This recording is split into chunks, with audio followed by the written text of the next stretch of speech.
On today's episode of Let's Talk FGO, we're here to talk about nothing but, quite simply, law. By the way, I wanted to get an insert of it, but their versions for like the anime have like a whale song in the background, and I felt that might confuse our audience a little. So I'd say to hit a law note instead. Hi, I'm one of your hosts, Omega. With me as always is Lucky. Hey-o. And you know what we're here for.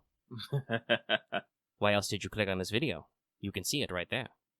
Sorry, I'm taking deep breaths, chat, as I still melt slowly, even though my window is wide open. It's hot in here. And not for the reason you'd think, but Chat's going crazy with the gifts. A little bit, yeah. So, with that, though, I hope everyone is enjoying Fate Grand Order, a.k.a. Pisan would be proud. And while we here at Studio Mega like to bring you the latest Snapchat-related news and memes, we will be talking about current and future events with the JP and EM version of the game. So, anyone not wanting spoilers, remember to grab your lunchbox from Mother before you leave. Yep. Oh yeah, expect a lot of those tonight. Listen, we're all very excited. We've entered that cycle of the depression where everybody is really manic and really up high. And then in like a week, everybody's going to be down. Well, actually, that's not true. The live stream is literally in like a week, so the actual collab will have started. But I've seen a lot of jokes, to get it out of the way ahead of time, a lot of jokes from people about the, like, manic depressive doom posting cycle of FGO JP fans. Where we'll go from dead week, dead game, game's dying, it's over, bros. They release a new banner, they immediately shoot to #1 of the revenue in Japan. We're back, we're so totally back, everything's fine. 2 weeks later, bros, it's over. And this continues forever. If I remember correctly, FGO jumped like 100 fucking spaces. Yeah, no. It was... Listen, everybody knew Tiamat was coming, and then when she came, the money came out. Yeah. That's just how it is. It's really funny to see, and it's why I personally don't buy into any of the sort of, like, super negative doom posting, oh, FGO's gonna die, FGO's dead kind of stuff, because it's not. Every time you say that, they just release new content, and it comes back. It'll be alright. Now, when they run out of content, that's a different question, but we're not there yet. No. Anyway, with that preamble aside... I'd like to remind everybody really quick, this episode is brought to you by our patrons, like Adam DeHarp, Blacklist OG, Call Me Zed, Carlos, Dragon, Ferris, Icebird, Jeremy Vasquez, JDV 9000, Just with the Fae, John Sandoval, Starlight, Legendary Boss Hunter, Regent Raptor, Rise of Kenji, Rogue Robyn, Sharvor, Sean Pryor, some guy named Bob, and Varen the Crow. Thank you so much for your support, everybody. Thank you. And if you want to know more, stay tuned for later, where I give a blurby about our Patreonage. As I slightly fight the microphone stand. Alright, we're here. Well, Tiamat's not the only thing we've got to talk about. So we've got a hopefully healthy old show for you to get through. And with our read out of the way, let's keeping on, and check out everybody's favorite Kohai Idol. Idol Kohai? Kohidol. Mash. Senpai, 起きてください. Because it's time for Wake the Fuck Up Senpai, we're excited for pro tips. I have a very simple one, but while I haven't seen anybody out there actively talking about this one, I want to remind everybody about it. For costumes, remember, the way this works is you can unlock the keys via story progression and for free in the event shop. You'll get big blurbs about them being available. The costume itself can be unlocked in the normal menu and enhance using just the exchange tickets you get from the event. After the event is over, you can use QP and mats like normal, or tickets. So there's really no reason to not click everyone that is available in the store. Those are literally free, and go to the costume unlock menu. Just letting you know. Mm-hmm. Because I can see how this would be confusing sometimes. So, alright, well, that means we can move on along to Records from the Throne, a regular achievement topic. Yay. So, it's just me this week. Everyone, well, actually, all my friends list, everyone should know this. Got a crane. And I got my event CEs, and so far I've picked up 2 CE drops. It was actually quite wild. It was back-to-back. I actually haven't passed, I think it's like 300k to get the CEs on the ladder, I believe. I'm not entirely sure. But, due to the power of those 2 drops, I already got a max MLB event CE. I'm like, perf. Don't have to worry about that shit no more. And on top of that, Crane and Mix's smiles are protected. Yay! Fortunately, I did not have to spend any money on this event. I've been trying to cut back on that. Like I said, my wallet is in danger in about a month until the rest of the end of the year. Jesus fucking Christ. Yeah, wallet's in permanent danger. Yeah, wallet's in permanent danger after we hit LB6. But I still want to get this out here as we transfer to not all the world's evil, but damn close. Is I had to spend my entire stockpile of Saint Quartz, which was 210, by the way. I had to do 710 spins of this just to get the goddamn 5-star event CE. You know, you might have been like, oh, were you rolling for Crane? No, Lucky was not rolling for Crane. Crane was the girl I was all like, she's good. But, this is when I turn over to Morgan, but I like this better. And so, in a preparation to not annihilate my one, I was like, no, I won't roll for Crane because I know me. Usually when I have to roll, I have to spend like $170 just to maybe have a chance. But no, I just wanted event CEs. That Arcade CE, it's delicious. I wanted it, and I was like, okay, cool. 210 spins in, I got a Crane. I was all like, oh. Well, I'm not going to say no to an SSR, but, that's not my intent. But, I go on, and every time I hit that, 11 spin, I'm just all like, what the fuck is happening right now? And at a certain point, it's just, unfortunately, this is Lucky's greatest weakness. I'm okay with not rolling until I decide to roll. And then once I decide to roll, I am rolling until I get what I want. Come hell or high water. I am just actually fortunate that on the my 7th and out of the last of my free quartz, we were able to get I was able to get that one. So I do have all my event CEs. I do have a Crane. She's fun, I guess. Like I said, I like her in story, but I look at her kid, I'm just all like, this is slightly awkward. It's a little intense. It's a little intense. We can get some buffs in there. But yeah, that's me. Yep. Well, talking about me, Lucky prefaced that about his ability to roll because we're slightly different in that respect. So for me, I did a spin, looking for CEs and maybe a Crane. It was a min roll. Luckily, it was the event 4-star CE that was the min, but anyway, it was a min roll. And then I was like, how dare you! Spin again! Got debated into another min spin, and that is when Omega goes, okay, my time here is up. In that sense, I'm easily defeated by Gacha, but my feelings of just being like, no, that wasn't a good roll, it washes over me and makes me think, now is not the time to roll. We'll see, because there's a lot of events dishing out Saint Quartz if I do my customary end-of-event spin-up. But yeah, no, I went in 2 for like a chance at Crane, like I said, some CEs. I did get the 4-star CE both times, but they were both min rolls, so I was like, nope, we're done here. We're going home. I'm packing up my bag. Somebody in chat asked me if I did not have my permanent Nixa. No, I do, but she's not max level yet, so that's not really... You get her like 3 stories deep, so that's not really worth commenting on in this case. It's not like I cleared the event or anything. I can see it everything. Probably comment once my mix says like NP5. Yeah, when usually getting the permanent servant is like the end of the event. Shout out to them for actually making it much earlier in this one, but it doesn't feel like an achievement yet. It's very early you get her. I'm still working. I need more ascension mats for more farmifying. But that's our records and so on and so forths. Yeah. Let us go on to Did You Finish Your Master Missions? This weekend. Actually, yes, technically this weekend, because it'll be over very soon. But to complete your Master Missions, you will need to defeat 3 Chaotic Servants, defeat 3 Lawful Servants, defeat 20 enemies, not servants or some bosses, then defeat 40 enemies, not servants or some bosses, defeat 5 super giant enemies, and then acquire 15 EXP cards from battle, aka do the event. Yes, actually, I believe it is the 4th free quest that unlocks, does have a super giant enemy in it, so you can do that while farming. If you want to try and speedball this, I think for better AP, you can do Giant's Garden in Lost Belt 2 in Gothic Avalon, but you're going to be doing the event anyway, so you can just do the event, and you will get all of this done. There are loads of servants, there are loads of enemies, you can get EXP card drops. It'll be fine. Do the event. It's on. Yeah, the story definitely has some giant ghosts and shit. Also, there's giant ghosts in the new rank ups that are unlocked, so just do event and event adjacent things, you'll be fine. Alrighty, well, that means it's time to slide on in to the Skelligrams. We've got some for you today. So first of all, the big one, kind of unexpected, but still well-timed, FGO Arcade Collaboration pre-release campaign. Started the 19th, going until the 26th of April. Not 420. But it's time to pre-release.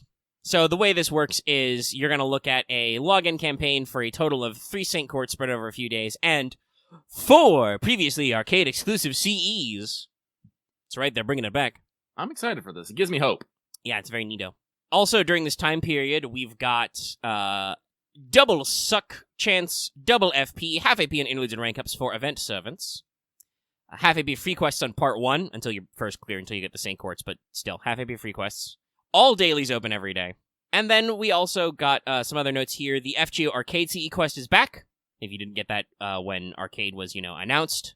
And also, it'll be in the RP shop after, but I believe it's free right now. We also got some rank ups. Very astonishing, very great for everybody. Big Da Vinci got her first skill buffed. So now it is targetable. So it goes on a targetable ally. It gives that ally 2 levels of overcharge for 1 turn. And also gives them the guts, defense, and NP damage buffs it had previously for 3 turns. So it's targetable, it adds overcharge now. Good. Thumbs up. Also, Gramporino got a buff. Old Man of the Mountain, King Hassan. His 3rd skill got buffed. It now gives the enemy 200% death resist down at level 10. Previously it was like 50 to 100. It is now 100 to 200. His Buster buff now lasts for 3 turns instead of just 1 turn. And it is also a 20 to 30% battery. So Gramps getting very swole. I believe the meme goes, "Stop praying for my grandpa, he's becoming too strong." Also, chat, there are a lot of event servants. It's a very long list. I will read it out over to you, but I require grabbing my bottle of water really quick, so hold on. I've got to moisten my throat for this one. He's got to hydrate.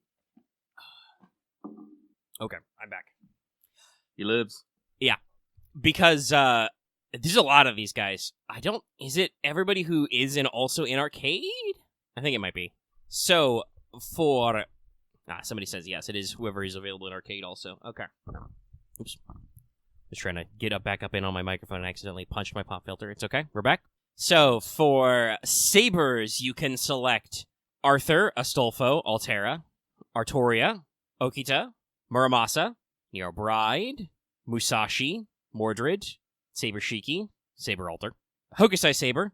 Sorry, if I pause, it's because I'm like, oh, they're in Arcade? It's very weird with the timeline. Wonder if it'll make any sense. Siegfried, Chevalier Dion, Summer Maeve, Regular Nero, Caesar, Giles. For Achas, you can use Arjuna, Summer Artoria, Ishtar, Gil, Moriarty, Summer Jean, Seishonagon, Fujino, Atlanta, Regular Emiya, Old School Archer Nobu, and Chloe von Einsberg. Bringing back some old school welfares. For the Lancers, you've got access to Enkidu, Eresh Kigal, Karna, Skahak, Summer Tamamo, Bradamante, Lancer Artoria Alter, Liz, Summer U, because remember, despite the fact that they don't have access to regular U or the Lost Belts, they did that event in Arcade. It's very funny. Summer Raiko, Benkei, Leonidas. For Riders, you've got access to Maid Alter, Iskender, Ozymandias, Sima Yi, Drake, Little Da Vinci, Marie Antoinette, Ryder Martha, Boudica, Medusa, Blackbeard, St. George. For casters, you've got Ilya, Waver, Skok Scotty, Regular Tomo, Merlin, Big Da Vinci, Caskill, Miu, Medea Lily, Caster Ku, Giles again, and Mozart. I'm not seeing a regular Medea on this list. What the fuck, game? For assassins, Osakaba Hime, Jack, Shooten, Koinskaya of Light, Old Man of the Mountain, Carmilla, Gray, Summer Nito, regular Wait a Ryomi minute. Shiki. What's up? Koinskaya of Light is in Arcade? I think so. Really? Wow. Yeah, they got some weird shit. You'll notice, by the way, that I said Summer Nito and not regular Nito on this list. It's a little weird. I do appreciate, though, as you can tell, we're about halfway through. They're bringing back a lot of old welfares. Wow, they didn't put regular Medea in Arcade. And it's not like they have an issue with the voice actress or anything, because Carmilla's in Arcade. I always worry about behind-the-scenes nonsense. Yeah, there's your character trailer. I thought she was in. Regular Assassin Shiki, Izo, Cursed Arm, Phantom, Matahari. For Berserkers, you've got Vlad, Ku Alter, Kintoki, Nightingale, MHXA, Herc, Lancelot, Kyo, Caligula, Pabamon. Yeah, I think it is just her. She's doing the weird voice. She's pitched up. For extras also, then you've got Amakusa, Summer Artoria Ruler, Mr. Sherlock Holmes, Jean, Estrella, Dantes, Jolter, Melt, obviously a certain brand new alter ego, Passion Lip, double BBs, BBB, there's a couple extra BBs, Summer Abbey, Hokusai, Jacques de Molay Foreigner, even though that's not the same Jacques de Molay, MHXX, Lady Avalon, and of course MASH. So, this I think is a very good bonus list. There's quite a few bronzes and silvers on it. There's quite a lot of old welfares on it. But also, because of the way that Arcade is, it's very funny. I'm glad that they managed to get, like, literally, I think, one of every class out here, though, thanks to Lady Avalon. So, pretty solid spread. Very interesting. Very funny to see some of these matchups and mashups. But yeah, it's a big-ass bonus list. And remember, I said a second ago, in case you've forgotten, because I just listed a whole shitload of servant names, because it was interesting and amusing to me. It amused me. All of those people I have just named have double suck, double FP, half AP interludes, and rank ups in core FGO. So there's a lot of people who have some catch up to do if you've got some of these servants and they are not, fully ratified and ready to rock. At the very least, since Gramps and Da Vinci are on that list, their brand new rank ups are half AP, and you get double FP for them. So pretty solid. There is going to be a live stream on the 26th to kick off the actual event. I'm sure we'll get our banner reveals and all that other stuff there. Probably gonna, get the usual, we're gonna do maintenance right now, have 10 Saint Quartz, etc., etc. Now, this is a very interesting thing to note. The event will be unlocked if you've cleared Fuyugi, if you've cleared the prologue. They say it will include story spoilers up to Lost Belt 3. Not story spoilers up through Part 1. Story spoilers as far as Lost Belt 3. Now, they might just be saying that because Summer U is on the list, but it's still, very weird. Yeah, it's probably going to at least use Novum Caldeum stuff, but still, it's interesting that they're like, Lost Belt 3 cutoff. We'll find out in about a week, I guess, what we're doing exactly, but still, it's unusual, exotic. Yeah, Nemo could probably be involved, though he's not on the list, because obviously regular-ass writer Nemo's not in. So yeah, and again, as much as Lucky was bamboozled by Koyan Sky of Light being in Arcade for no reason, yeah, they got a lot of those. Yeah. But we do have banners for the pre-release. Obviously, you've been waiting in suspense here. Separate rate-ups for Gramps, for Da Vinci Big, and for Tiamat! Ding, ding, ding, ding, ding. Woo. Pew, pew, pew, pew, pew. I'd insert, stock fireworks sounds here, but that would probably be really loud. Probably. Confetti rains from the skies. There are also, by the way, new CEs with this, which I suspect will be event bonus CEs, but we're getting the banners started early. And we'll talk more about Tiamat's kit later, because it's a good kit. But just in general, Zam. Wowzers. Larva/Tmat is playable on the pre-release.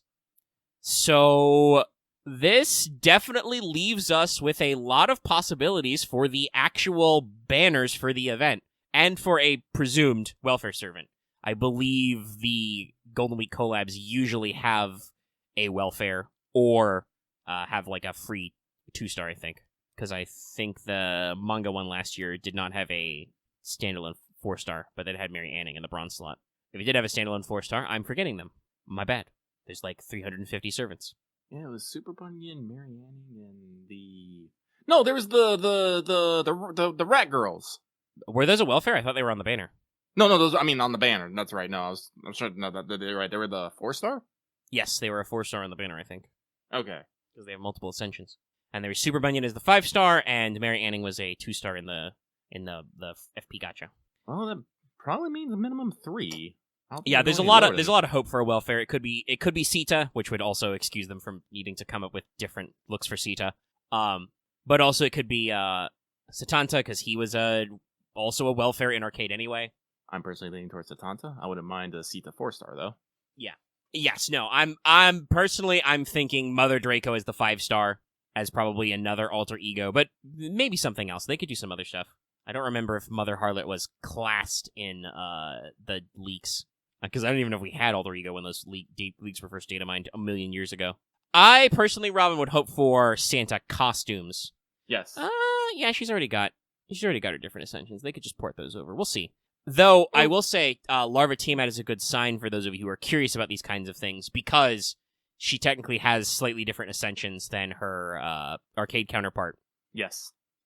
Also, her artist... actually, hold on. Let me look it up right now. Who is the official artist for Servant Tiamat? I follow them. I can't remember their name though. Alright, Tmat Larva illustrator Yamanaka Kotetsu. They are an animal, a monster, a deviant, absolutely unhinged and unchained. Tiamat's expression sheets for her first 2 ascensions are absolutely bonkers. Like, her stage 3 is more normal. That's got, like, let me look here. 5 rows of 4? Yeah. For comparison, her stage 1 is 1, 2, 3, 4, 5, 6, 7, 8, 9, 10, 11. 11 full column, full rows of 4, and then a half one, so a lot.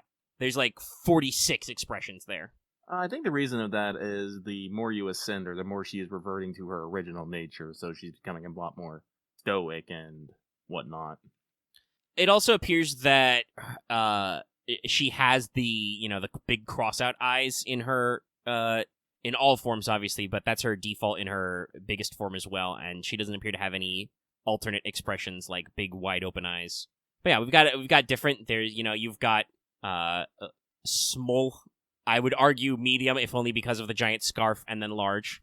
You have small, and then you have hair poof. Yes. You have warm. Yes, warm. Put on a fucking coat.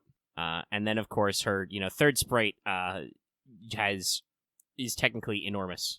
No, that Tiamat's definitely put, like, especially in her third stage, is put into the fucking huge servant categories, because you don't see it from the sprite or expression sheet, but when she's on the field, her normal ass horns, which are fucking huge, just float behind her like fucking jet engines. Yeah, she has her giant dragon horns, in addition to having her normal giant dragon horns. So yeah, she's very big. Very beautiful final ascension as well. With 2 cups is that fucking marshmallow tea? Mama's gonna treat you. Mama's gonna treat you good. You better go take Mama on a date. There's a lot of work done here. And, hey, like I said, this is the pre-release. This is just the first one.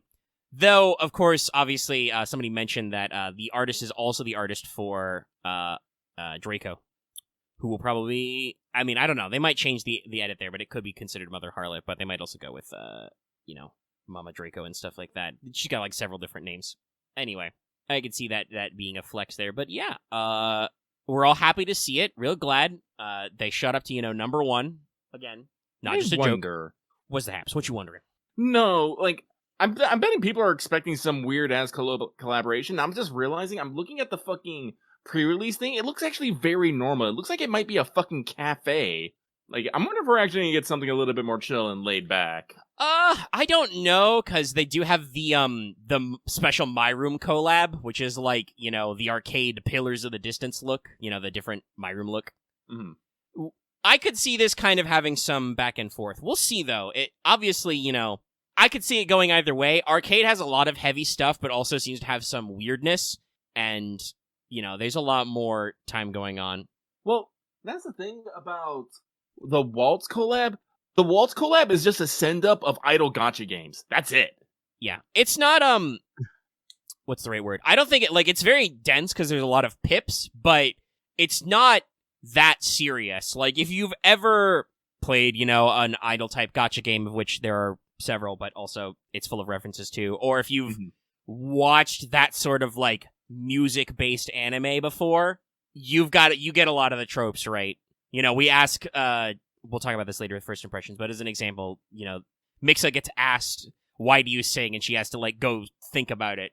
Because, obviously, in fiction, singing just to make big money is not enough. But I'm pretty sure there's some more there. Oh, yeah, no. They went ham on the production values. I suspect that Arcade will do the same. Yeah, no, but... the question of what the context is. Yeah. And we'll see. It will probably depend a lot on who is the banner and what's going on here. The tone of, like, the CEs and stuff are all, vaguely arcade-themed. There's that one, for instance, of, like, Da Vinci and Mash playing the crane game to get the foes and stuff.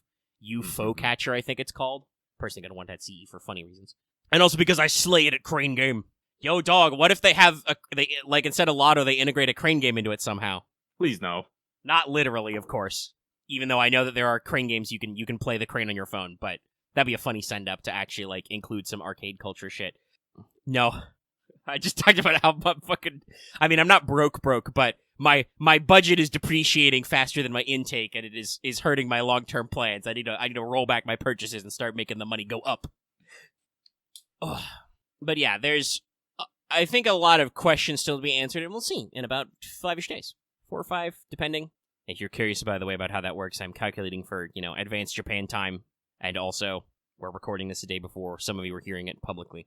But no, they went, again, we'll talk about her kit when we get there after mailbag and free talk, but they went all out on this Tiamat servant. This is everything we wanted, and I think rightfully expected out of bringing the arcade character home to roost in mobile. And that makes me very curious because, again, this is the pre-release. This is the hype up to the main body. Now, obviously, technically, their profit margins probably don't care either way, whether you blow all your cash on the pre-release banner or you come back for more in banner 2. Technically banner 1, but you know what I mean. Mm-hmm. But I would assume that, marketing and the execs would want, whatever comes after the pre-release, the build-up, to be even more cray-cray. Yeah, we're all here. So, yeah, we'll see how that shakes out. And yes, I believe that's another big early seasonal blockout for everybody. The scary thing is that, remember, Tmat's on a pre-release for a collab event, so when exactly she happens in 2 years, it could be all over the place. Watch out for your April Fool's money, I guess. Oh, Jesus. Because remember, how early did our pre-release for this Grail thing start? We're already a week deep. We're going to be, almost done by the time JP even starts their collab officially. Ooh, God. 2 years from now, SoccerCon. What's that date? Fucking Tmat's going to be there. Watch out. Maybe, yeah. I mean, that seems like the marketing works out. So, yeah. Anyway, we also do have some NA news. Not big bonkily, but a little bit. First of all, actually, I would also like to preface, I know for the past couple of weeks, I don't think we've been making a big deal out of mentioning it. They are technically still doing this, countdown to Lost Belt 6 thing. We're right in the, Lost Belt 4, memorial login thing.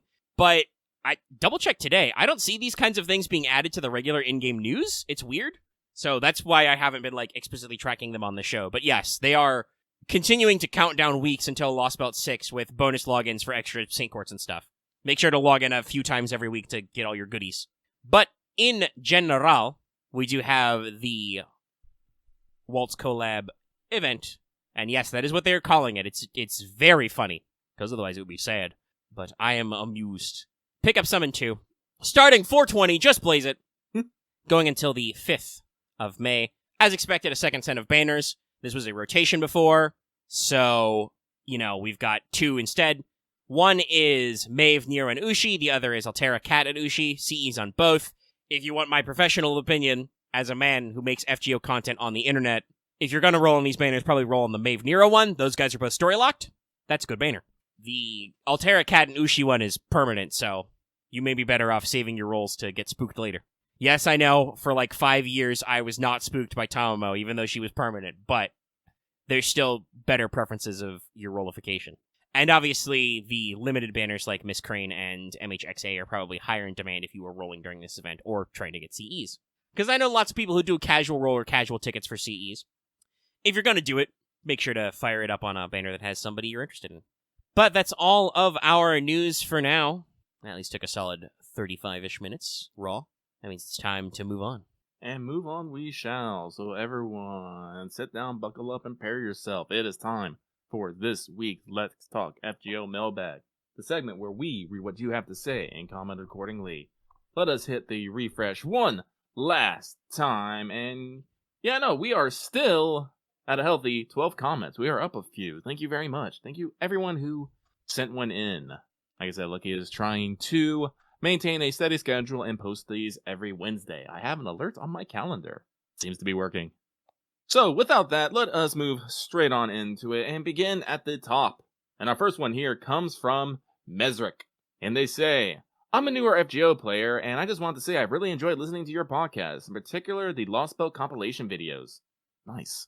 I look forward to the podcast weekly, and it is a great way to learn more about FGO without trying to, read more, navigate the maze that is the FGO Discord. Good job with the awesome content. Maybe I'll have a question for the mailbag. Well, Mesrick, we look forward to that day, and thank you very much for supporting us with your views. I'm glad you're enjoying are enjoying our content, and I hope you are entertained for many measures of time to come. I'm not entirely sure which one I should use there, so I'm just gonna it. Many kilo hours. But let us move on. This next one comes from the master producer of over 200 idle servants. Actually, I think this is one of my favorite references in the idle event when they call you Mas Pisan. That's completely a fucking reference to Idolmaster's Pisan. Actually, I posted a GIF of him earlier, like in the week. I think that's still my favorite. Where is it? They know what's up. Where is it? Because, well, I've never played Idolmaster.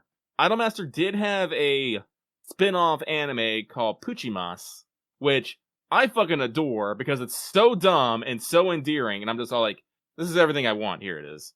But the player character, who's known as Pisan, is just a businessman with a P for a head. And as I said, it gives me life. I'm actually really sad that I cannot find Poochimasu on any streaming service. It used to be on Funimation. Then, Funimation got sucked up by Crunchyroll, and it's not on Crunchyroll, so I have no idea where the fuck it is. But yeah, I've don't know a lot about Idolmaster, but I've seen the jokes about Pisan, as in the literal producer with a P for a head. I don't care about that, dude. I care about Pisan with P for a head. I find it much funnier that way. The ultimate self-insert. Well, no, the ultimate self-insert is probably Arcanite's doctor, who is shrouded head to toe. Anyway, this person has a body of text. There is a body of text. But they say, hello, Omega and Lucky. Are you guys enjoying the event so far? I'm a little behind at the moment, but hopefully I'll catch up. As for the question, what other large monster bosses, examples, Spriggans, Hydrons, etc., would you like to see in-game? I am still confused as to why we have not encountered the Cyclops throughout our journey. I mean, technically it's because Cyclops is a single guy. Mm-hmm. Sometimes there are Cyclopses, but usually the mythical Cyclops is one guy. We don't always run into specific enemies. Actually, if I remember correctly, Legendary, I do believe there is a Dojin community joke on the Sensei from Blue Archive, but I don't want to go dig it up right now. Usually has that really dorky looking face, but I see a lot of people just drawing it. Well, yeah, but they mass-produced him specifically. The time to see a Cyclops would probably have been sometime in Lost Belt 5, and they just didn't do that because they had 4 other... Actually, I think it was more like 6 other mobs to add. Anyway, this is an interesting question, because on the one hand, I like monster designs. You know, design levels are cool. But also, super large enemies suck for the most part. Yeah. Not only do they usually have large HP pools, but they also usually have really annoying like gimmicks and skills. Like they attack everybody, or you've got shit like Hydra's constantly slapping you with buff block, shit like that. I'm trying to think if there's any like particularly like large monsters that I would want to see. Monsters are that strange thing of like you don't really think about them until they are like there. Like, Yeah, large UFO. That is funny. Yeah. I don't know anything about new mobs in Lost Belt 7, so I don't know if they added like a giant T-Rex for you to fight. Dinosaurs. A Triceratops on a tank. Yeah, but guess what? Girls Frontline has an official manga too, and the commander's a girl in that one, so shrug. Well, in the actual game, the commander can be all over the place. Mm-hmm. They added your own. They finally gave you an avatar that you can customize. Yeah. Your default, I think, is under a gas mask, but yes. Anyway, we're getting in the weeds. Unfortunately, I can't get us out of the weeds because, yeah, I'm trying to think of, like, classic giant monsters. I can't really think of, like, anything that's out there. I mean, do we have any giant plant-based enemies? Are we thinking like an Alruna? I mean, no, we've run into technically some Aluranes. I'm thinking, like, in the ballpark of the Morble situation. Oh, Morbles. Ugh. Big flowery boys. You could also do Rafflesias. Well, Rafflesia is actually an actual fucking plant. Like, we do have, like, the Spriggans are kind of tree-like, but we don't have, like, you know, treants or dryad-type enemies. We do have literal giants. I mean, that would be very freaky if it was Hecatoncheires. Yeah, you gotta remember, Hecatoncheires, that's 100 hands, man. 100 hands, 50 faces. That's a lot. It's a lot of. Listen, don't believe other people. They're fucking. Don't believe other fucking game designers. They're cheating. They're hacking. They're fucking cutting corners. We've got golems. We have a Tarask, even if he's not a fightable mob. We don't have any owlbears, but that would probably give the localization team some conniptions. Probably. Fun fact, I showed I showed the picture of the Urstrix from Final Fantasy 12. In Japanese, that's just Aruberu. It's literally an owlbear, but the localizers were like, That's not an owlbear. no, I think they were like, I don't know if Wizards is going to be mad at us.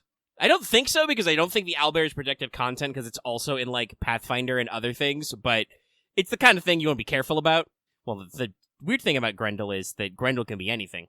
You fight him in one of Beowulf's interludes because he turns into a giant dragon. You know what we need to fight? Mechs.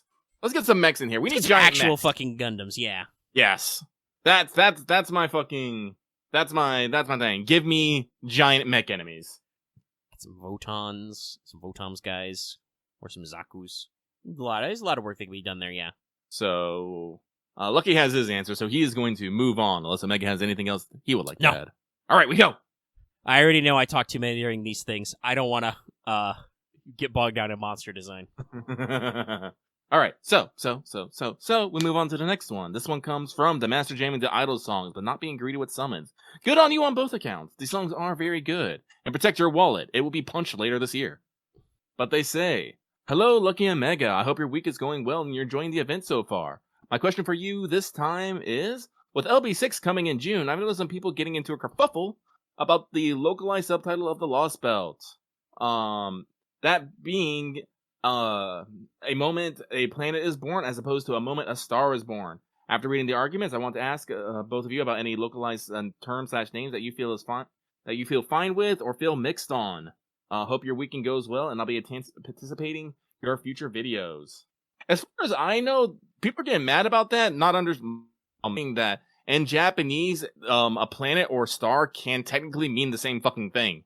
Yeah, Actually, this is if I understand the vibes of Lost Belt 6 correctly, and no, you don't get to correct me in chat, because that'd be spoilers. Don't do that. Don't say any spoilers yet. It's not out. Planet is probably a little closer to what they originally meant. Yeah. But saying, a star is born is an English turn of phrase. I think that's the title of, is it a musical or something in theater? Stuff like that. Yeah, no, Axe is bringing it up. Sorry, finish it up, please. No, I was just going to say that, saying, now a star is born, tonight a star is born, etc. That's a common turn of phrase in English. Mm. So please. But yeah, no, it's like, and while both are technically correct, I will say in Final Fantasy XIV, the planet you on, Aetherius, Hydaelyn, however you want to believe it, is also usually referred to as the star. Yeah, it's definitely a translation thing. Makes because me curious, if you think about it, go ahead.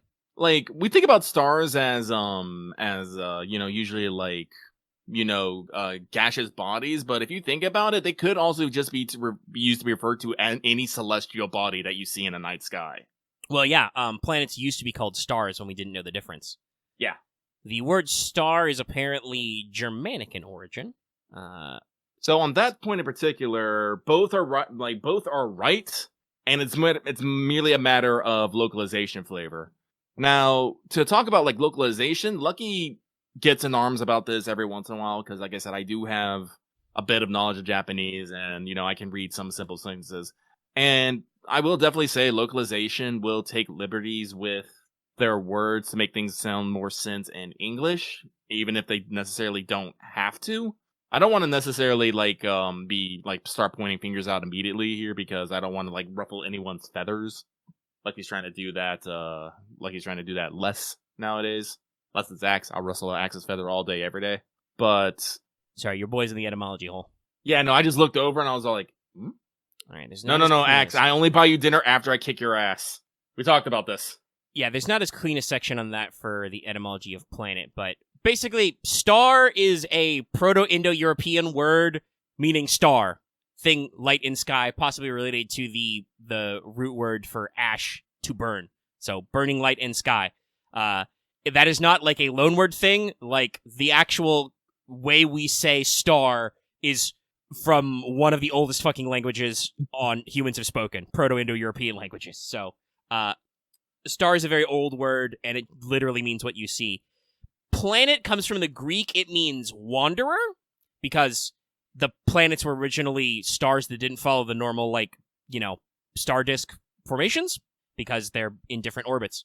But, so technically, like I said, I think literally if you use the definition of the term planet in English, that may or may not fit the themes of Lost Belt 6 better, but Star also probably does, because in English, Star has a lot of connotations about stuff as well. I would personally, not that the internet would do this, right? I would personally hold off any nitpicking about the translation until, or the localization, though obviously part of this has to do with, like, because I think it's in the graphical pack, which is what the home office back in Japan thinks the setup should be, right? Yeah. We've seen that with a couple of events, that they design our graphics and stuff, so they kind of, go back and forth over the thing. But I would have to see the script in its entirety before I thought whether Planet or Star was supposed to be more appropriate. And who knows, in Japanese, it probably is intended to be a double entendre, because those motherfuckers love their wordplay. But Oh, no, it's so good. I hate it so much, but I love yeah, it. Using the fact that, the word in Japanese is both star and planet as one, because again, they're the same kind of thing, when you're talking about ancient languages and so on. But there's, a lot going on there to make this kind of double entendre. And to that point, somebody talking about a Star is Born having to do with, movie stars. There's still, that probably adds to the double entendre to this. Yeah. So, again, we it's can one of those say- things that probably cuts both ways. I personally will not be able to nitpick it until I've seen the whole thing. If somebody wants to ask us about a localization or translation choice we can nitpick, y'all know. I talked for like 5 minutes about this when we did Castoria, about how Altria does not work and it makes no goddamn sense as a translation or a localization. But we're still here, so Mr. Nasu says it's Altria, so here we are. Yeah, I know that. Somebody said that earlier. It was you. You said it earlier. I'm reading the chat. Yeah, but no, like, in today's parlance, especially in, like, literary things, stars are also used as often as signs of great importance, prophecy, chosen one's destiny and all that stuff. Actually, we could say a star is born in the movie actor's time, but using a star to signal that, a certain time or a certain person have arrived has been been around way longer. The Star of Bethlehem. We made it about Jesus. Also, I posted a card art of the Star Tarot card, for instance, which is thematic. You guys are lounging way too much on the idea of me beating up Axe. That's my joke. You don't get to participate in this joke. This is a joke between me and Axe. Yeah, it's not a gang-up joke. What is a good joke is I'm going to retweet this tweet from the Final Fantasy XIV Reddit Twitter. Got paid $10 not to be a Lala. What? I will provide no further context. You'll just have to go on Twitter. Follow me on Twitter. God damn it. All right. I'll look at that later. You already follow me on Twitter. You're fine. You'll see it. But, Stop letting. let us move on. So thank you very much for that. It's true. We do actually have a couple of these. Yes, everyone can gang up on Dallas. I don't care about that. I'd prefer you ganged up on Dallas's bronchitis, but you do you, chat.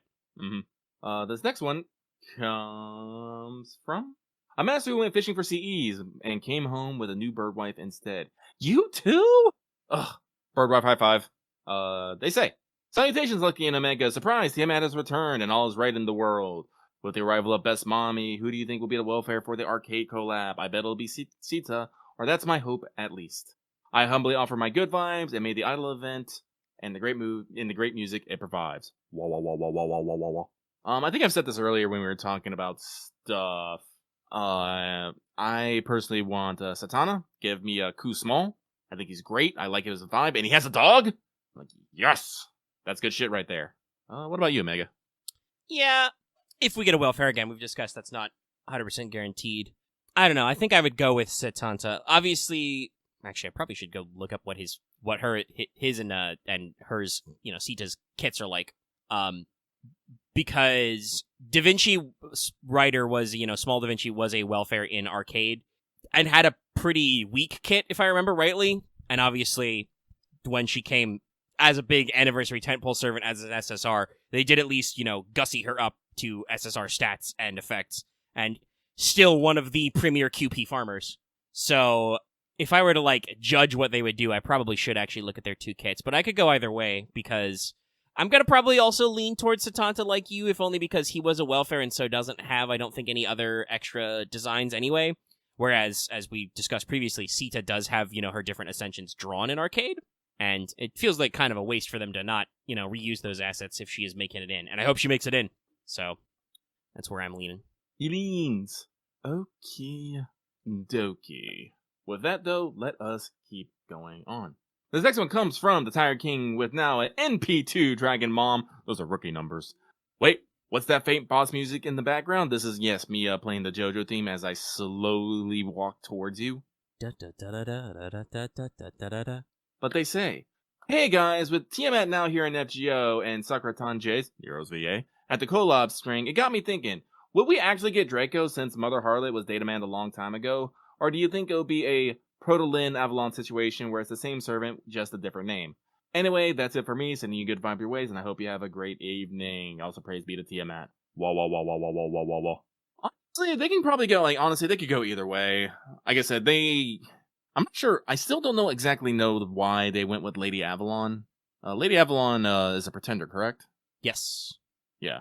Maybe they just wanted to, put another one in the pretender class and give her a different kit rather than just making her maybe a different kind of Merlin. Maybe to make them more distinct. I don't know. And like I said, they're already coming out swinging with a pretty strong alter ego out the gate, so who knows, maybe they will do the exact same thing and make Mother Harlot a pretender and give her something different so she is not in the same camp kind of situation as Tiamat. Yeah, they could go, immediately back to back, or they could come up with a different one. We probably do need pretenders more? Mm-hmm. Then again, there's still wiggle room as well. You could do Avenger, come up with some other weird shit. Yeah, they could do some weird shit, but I'm not going to take... Again, I don't like to necessarily... I have no data that will tell me one way or another what they're going to do, so I am loath to actually commit to something. It could just be, it could be Rider. I believe that was a class that was debated for Nero previously. Obviously, it's talked about how she is a Saber because she uses privilege to become a Saber. Mm-hmm. But, I think I remember fandom rumors back in the day out of half translated interviews, all the best sources, all the most clear-cut research. But much like FGO explicitly gives you the vibes that Saber Raiko is bad, I always got the impression that Rider Nero is bad. Okay, yeah, Tirana said that Mother Harlot was Dynamite as a writer, so I could see them doing that switch just so that they don't have to release two alter egos back to back.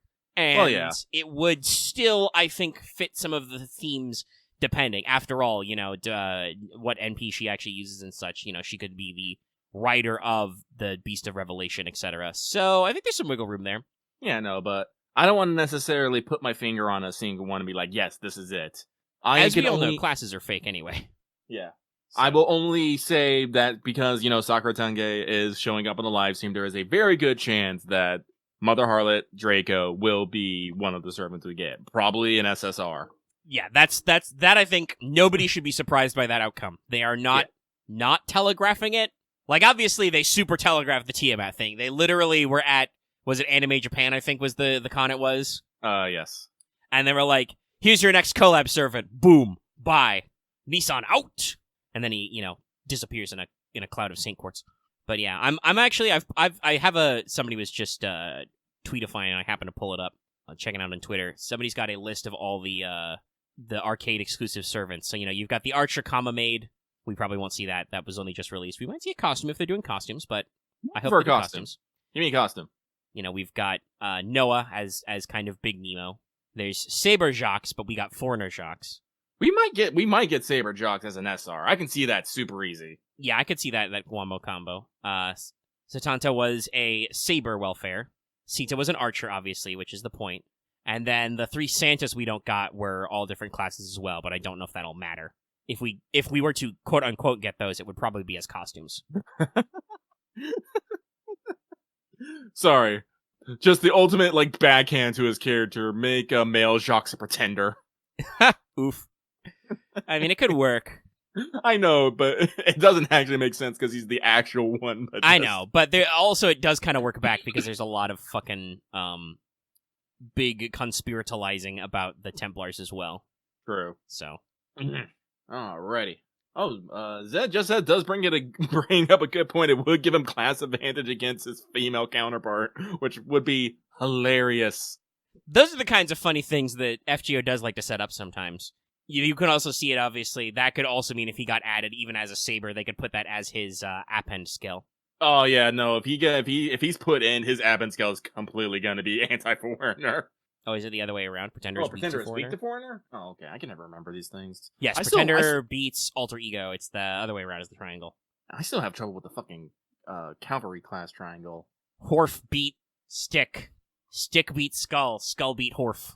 I'm not gonna... I didn't turn it into a mnemonic. You won't remember it.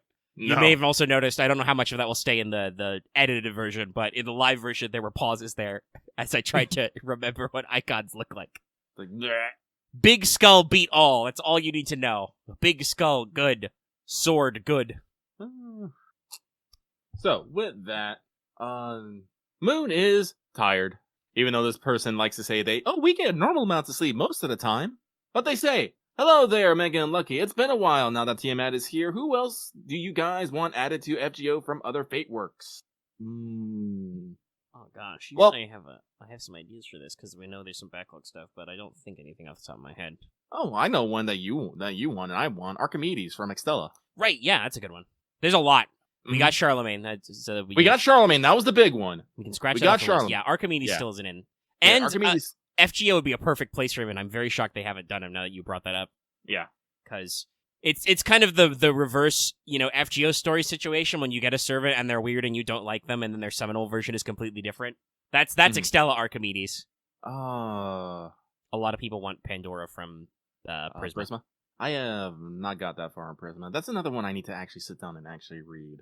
I've been looking at some of this manga. I'm like, I should actually read this. I'll have to. Yeah, it's because the anime doesn't catch all the way up. Mm-hmm. But out of the Fate works I know, well, the cast of the new Lost Einherjar seemed cool. The new light novel, but again, I can't read those. Speaking of things that are talked about but never mentioned, we do know that Fenrir is a servant, and apparently Neil Armstrong kicked someone's ass in a Grail War. There's some extra shit in there. I think there's a few off-screen servants who seem cool in Requiem. It took me a while to remember that name. There's also we do have Penth, so we could also use her sister, who is from Strange Fake. Well, I don't know if I want to necessarily count Strange Fake because I think now that we're knocking Arcade off the list, it's only a matter of time before Strange Fakes get their collab. If it's not next year, it is definitely the year after. Honestly, I'm gonna say the year after because I'm pretty sure they're gonna put something really fucking weird next year, like how they do how they did Waltz and they did Learning with Manga. Actually, fucking late. It is very weird that Extella hasn't been tackled because Charlemagne's already in. Mm-hmm. But you could give Nero a 19th costume, he said jokingly. I mean, if it's the Saber Venus costume, yes, I will take that. Yeah, I don't think we need Corroded Liz anymore, but it could still be fun. Shit, dude, actually, that's another one. No, not Big Altera. Technically mentioned in concept art and previously, but Perseus. He's data mined too. Oh, really? Oh. Yeah. Yeah, no, that's a big one. I think there's two versions. There's both the Lancer and the Rider. So, my mic stand has once again gotten slightly loosened up, but I can't, tighten it back down mid-show. So I'm just going to try not to squiggle it too much and keep going. I'll fix it in post, by which I mean after the show, while the audio is editing, I'll fix the mic. I'll tighten it back up. Yeah, Protogiel's been data mined forever. Vanagandr/Fenrir is, a known quantity in the fucking Last Encore drama CDs to show off Nasu's unhingedness. There's a lot. Hey, people at home. Let's do that engagement thing. Let us know other Fate servants who aren't in FGO you want to see in FGO. Put them in the comments down there. Well, I mean, that's because Stalker's not a servant normally. We would need some plot bullshit. And is connected to other scary things. We would need some plot bullshit for that. Not saying they couldn't do that, but plot bullshit requires effort. Characters who are canonically servants is a lot easier. We could do Archimedes Fest and do the Archimedes Lotto of Death Mirrors tomorrow. Yeah. Nobody would bat an eye. Actually, his MP in Excel is pretty fucking rad. Yeah. Fucking death beams. He could shout Eureka as you open lotto boxes. Lasengel, if you need help, call me. And they're gonna be like, no, bud, we're blocked up for 2 more years. We're good. It's like, we got this. And we're gonna be like, okay. So, with that, though, let us keep moving. This next one... We do. So this next one comes from Monster Girl Aficionado, who says, Dear Lucky Omega, no question this week, just wishing you well and sending Ara vibes. Thanks and keep up the good work. Thank you very much. They have a PS here. My sincerest condolences to Lucky's wallet for only having 2 years left to live. Listen, go ahead. I got 2 years. Me and my wallet, we're about to go on a training arc. I'm gonna power up. Mm-hmm. What I was going to say is, listen, it's a long-standing meme on our channel. We're going to go back to the OG. I think before even Tiamat came out, we were making this comment about the Dragon Mom effect. It's a simple graph. The more dragon, the more mom, the more we want. It's true. It's a literal straight line. One axis is mom, one axis is dragon. I'm going to make Oedipus look like a fucking bitch. He was kind of a bitch. We had a conversation about this earlier. The dude kills a sphinx, accidentally fucks his mom, and then he freaks out about it and takes out his eyes. Motherfucker, you were prophesized. You got shit to worry about. This is the thing people in ancient Greece need to learn. Once shit's prophesized, you're not responsible for that shit anymore. That's Apollo's fault. Fuck him. So, I don't know how well that came out. That was a good slap. Holy shit. Can I do that again? So, that was different. Whatever. This next one comes from Gotcha Hoarding Art Stan. Nice. Hello, Lucky and Meg. I'm worried about just how deep I am into Fate, seeing as I completely understood X's Saber Wars rant, was able to immediately place the event in their timeline. Anyway, best of luck. Rolling in 2 years. Thank you. I'm gonna need it. Like, I am charging my batteries now. It is at 2%. Hopefully, it will be 150%. It's the fucking charge-up bar for a raid wipe. Mm-hmm. Listen, Lucky's got to hit his fucking, I actually forgot what they call it. The rage timer, I guess. Yeah, you're in rage. Instead of a DPS check, it's a gil check. Mm-hmm. But, do not worry, like, man, this is something really strange I always find about when I'm doing, gacha stuff. Like, this is just, like, gacha in general and just, like, being somewhat plugged into Japanese culture and things and whatnot. There's a lot of times where I'll be reading something and some people be like, I don't get it. I'll be like, no, I get it. Like, I get the reference. I see the thing. I know the thing. I see the steez. I'm like, yeah, no. So no, go deeper. Go deeper. Go deeper. Become one with their lore and knowledge. No, Cassandra can't be soon because Cassandra is a fucking living mental wreck. I'm pretty sure Cassandra would have to be more kudere than anything and just be like, oh, hey, guess what? We're gonna fucking die, but none of you listen to me. A kudere Cassandra would be good. The only time she actually gets upset is at that fucking sheep. So, let us move on. We got, let's see, four left. This next one comes from King of Apples, who thought having 4 CE copies in the store was tough. No, you only got 2, buddy! Luckily, you don't have to get a drop. No, the other 3 are in the 3-point ladder, so you gotta do a little work. Mm-hmm. Question. We know that the insert wish-granting device here are all somewhat lumped together under the term Holy Grail, but would the actual Holy Grail, the one the church cares about, be the same kind of wish granter, or would its scope be more limited? Actually, this is something that I was actually wondering about in the Fate universe. What does, like, the big G god actually represent in this world of magic, mythology, and deities? Yeah, I don't know. Yahweh, the Abrahamic god, would have some serious mystery on his side, especially because people still attribute miracles to him, but also part of being capital G God is supposed to be kind of like being, distant and ineffable, so, yeah. And, like, this is what I was wondering about, because we have, like, we have saints, we have relics, which, are attributed to it, like, not even, like, the Holy Grail, but we have, like, various shrouds, we have the Shroud of Magdalene, Saint Shrouds. I'm pretty sure the Lance of Longinus has been brought up before. Mm-hmm. So we have various relics, like, attributed to the Abrahamic God, but it's never something that I really feel has, like, ever been actually brought up in Fades. Like, if someone has some information on that, please share it with me, because I would love to know. But that's the really weird thing. It's very abstract and kind of in pieces. So we might just, like, they, like, honestly might just be using the Holy Grail as, guys, Noah exists. Noah is canonical. Noah is a big fucking deal. Yeah. So, Which also doesn't, by the way, doesn't work with the context of other. Actually, that's a good question. I should double check what Noah's attribute is. Is he Earth or Sky? Very interesting. Yes, we have several. Moses has a character. They did the thing that's not even necessarily 100% substantiated, but they connected Ramses the Great to the Moses period. So it's like, what the actual Holy Grail actually do? Not necessarily sure. I'm pretty sure no matter what, it is still a object of great magical power, but I do not know if it's necessarily do that because according to multiple citations from time periods of the different subsections of talking about Holy Grail, the term Holy Grail is an item that is based on the actual artifact Holy Grail, which would technically be a noble phantasm.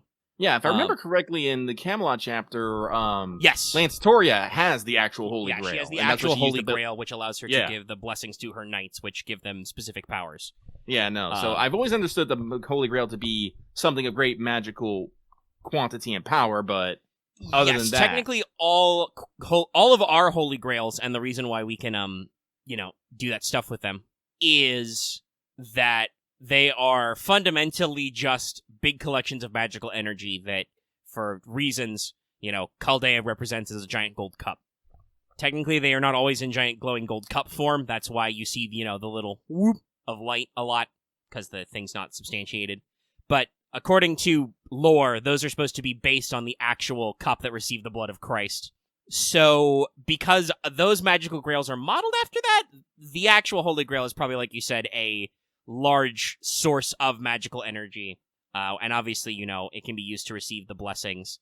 Let's see, I'm trying to think back to Camelot. It's been a while. I need to reread that chapter. I don't think we ever managed to, outright cancel or negate any of the blessings the knights received.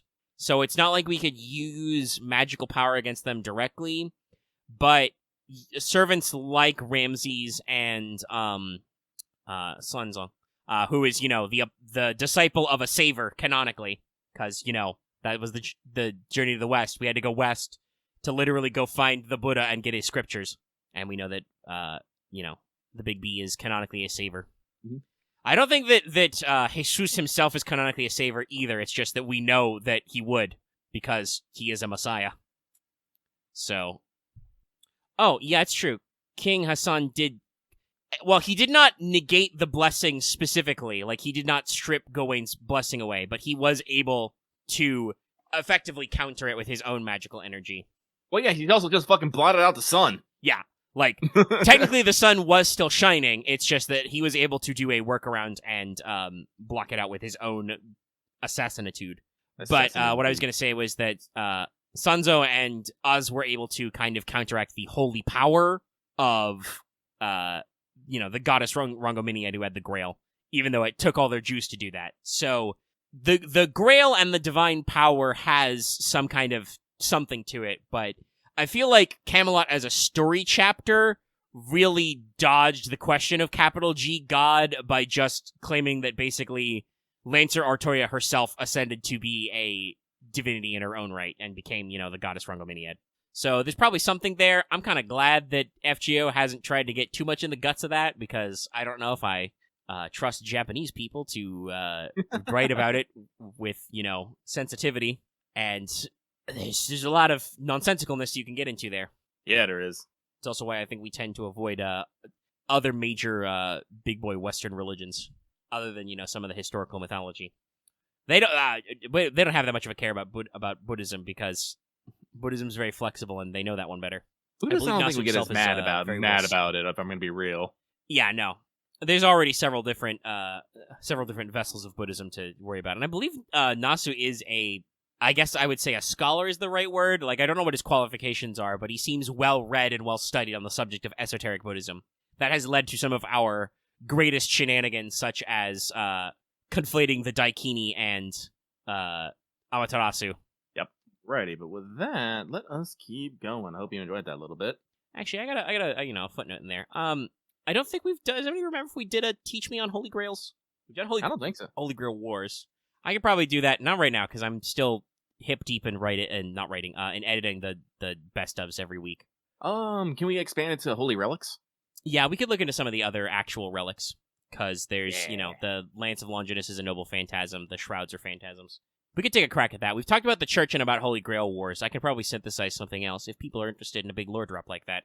I am. I can buckle down and do my research. I can go into the hole of his Type Moon wiki and try and figure out where the fuck they wrote these things. Yeah, the patron chat's down to clown, so we'll see. I'll think about that one.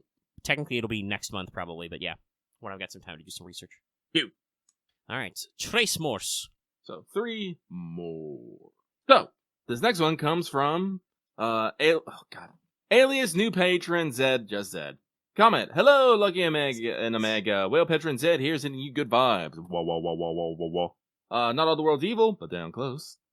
Threw some quartz at Tiamama and JP and got no Tiamama. Wah, wah, wah, wah. Not the most disappointment, as it was only 311 pools, but still a lack of new servant on my part. No question this week, just the good vibes and checking in. I wish you both the goof luck on future rolls, especially you, Lucky. Our wallet's gonna hate us if the I'll be nice. If the Koyan Skyas, and other waifus don't come home quickly. Godspeed, you tyranny rabbit. Salute. You already got it with the goof. Yeah. Yes, no, Mike, as I have said several times today already, my wallet will be dying for the rest of this year. Maybe a little bit next year? Only a little bit, not a lot. But then again, as soon as we hit the back half of LB7 and get into this, it's like, oh no. It's going to be kind of an on-off. Like, there's a couple of banners next year that are going to be there, but it's not as crazy as this year. I'm totally putting in Knuckles oh no on the soundboard. 2 is like... Get it. 2 years from now is obviously Tiamat, so that's probably going to be... And there's some shit at the start that's going to be a little broncally. But don't forget, next year, Charlemagne, Traum, short for trauma, of your wallet. It's a big gauntlet, yeah. Big gauntlet. So, with that, though, let us move on. This next one comes from Procrastinator, who may post late. I look at this 2 hours ago. You made it. Don't worry. But they say, have a great day. Same to you. Same to you. And we come to the one, the only, the legend, Agent 418, who's happy with his Dragon Mama's bento, as you should be. They say, hello, Lucky and Omega. Have a good weekend. P.S. It seems that the power of irony is more powerful than my will to be at the bottom of the mailbag. But guess what? You're back at the bottom. I don't know how. Arcane forces are at work here. It is. He posted it 2 days ago and edited it, but I'm looking at other people. Theirs edited as well, and it's all over the time. Like, I have it sorted by... Let's see here. Sort by top comments, but no one comments. So what is this? Yeah, there's no... I don't favorite or upvote or downvote the mailbags usually. So, yeah, I don't... And nobody else really seems to up or downvote questions. At least it doesn't show them show that feedback to us on YouTube. So, yeah, it's really weird. Don't understand how it decides this. But you are back at the bottom. Do not worry. Though, with that, we are done with the mailbag. Yay. You come to the end of the bag. Alrighty, well, now it's time for Caldea Free Talks. We got a couple of things to talk about. Yay. So, let's start. New Servant Deets, Cooking Mama Edition. Did you get it? I hope you get it. Some people might not get that, actually. Fuck, I'm old. Sorry, somebody in chat is talking about rolling for 4 stars. Yes, great pain. But Larva Tiamat's here, and she's got the skills and the steez that you're expecting. She is high HP, low attack, alter ego, as you probably would have guessed. She's number 2 in both those slots, so she's second highest HP, second lowest attack. But she's QQAAB, Quahab. Slightly higher hits, 4 and 4 for quick and arts. And the slightly lower NP game, but still alright, it's 0.44%. Also, it doesn't fucking matter, but we'll cycle back to that one. Her NP is exactly what you'd think. It's an AoE buster. She becomes large and destroys enemies. It removes all of her debuffs first, which is good. Obviously, if she's, like, NP sealed, that one you can't get rid of because she has to actually fire her NP. But other than that, any kind of, like, damage reducing buffs or anything out there, she'll get rid of them. It also, based on overcharge, buffs her buster performance for 3 turns. It starts at 30 and goes to 60 if you hit those maximum overcharge levels. It also seals all enemies' skills for 1 turn, so that's pretty solid. And her skills are, they're basically all the same names as her arcade skills. You've got Red Eye, Blue Eye, Sea of Stars. Pretty solid stuff. Her first skill gives her 30 to 50% battery. It gives enemies a minus 100% crit chance for 1 turn. Fuck you. No crits. and puts HP recovery block on them for 1 turn, which I think is the first time this is player facing? I'm not sure, but yeah, it's a little terrifying. Mama says no. Yeah, so obviously this was a thing she could do as an enemy unit, was put an HP heal block on you, I believe, and there are several other units that can do this to you, but I don't think we've ever had a player side skill that can do this. Okay, it's new for player side. There's definitely been like healing down, and I'm pretty sure there's been heal blocks before, but yeah, okay, so this is still showing you that FGO has unique new things they can add. So yeah, pretty solid. Second skill gives her 20 to 30% attack and buster up for 3 turns. That's right, if you max out her second skill, you're looking at overcharge level 1, 60% of buster up for 3 turns. It also has a 60% chance to stun all enemies and puts a 1k to 2k curse on them for 3 turns. Mama says no. Final skill is a modest 500 to 1500 team heal. Uh-huh. And a 10% battery to your team. Uh-huh. And a 10 to 20% MP damage for 1 turn. Uh-huh. So, pretty normal. Uh-huh. Not crazy. Uh-huh. He's just throwing I can't tell if Lucky's just saying or if he's on a soundboard right now. You're really hitting those notes. But yeah, I don't think her third skill is as crazy as the others, but still very respectable. And, you know, that means that her total battery is there. Now, the hilarious thing about this, I didn't actually include this in my notes, but it's important to note, this one is smaller because its cooldown is very low. Yeah, is this accurate, by the way? Yeah, no, if you get it up the full way, it's on a 2-turn cooldown. That means basically every other turn you can slap this. Yeah. Now, this is why I think that, like I said, 1500, not normally anything to sneeze at. 10% battery, that's neat, but pretty okay. And the NP damage is only for 1 turn anyway, so it never quite gets to all the time. But yeah, no, it's a 2-turn cooldown when it's maxed out. It's a 4-turn minimum. So this is basically like if you had just Jack's surgery, but every 2 turns, and I think with a 2-turn cooldown, it is technically every 3rd turn you can use it again, but still. Yeah, 3rd, yeah, because it'll go 2-1, then be good into the but 3rd. Still, like, it's 2 off, 1 on, you get to do 1500 every time. It's very solid.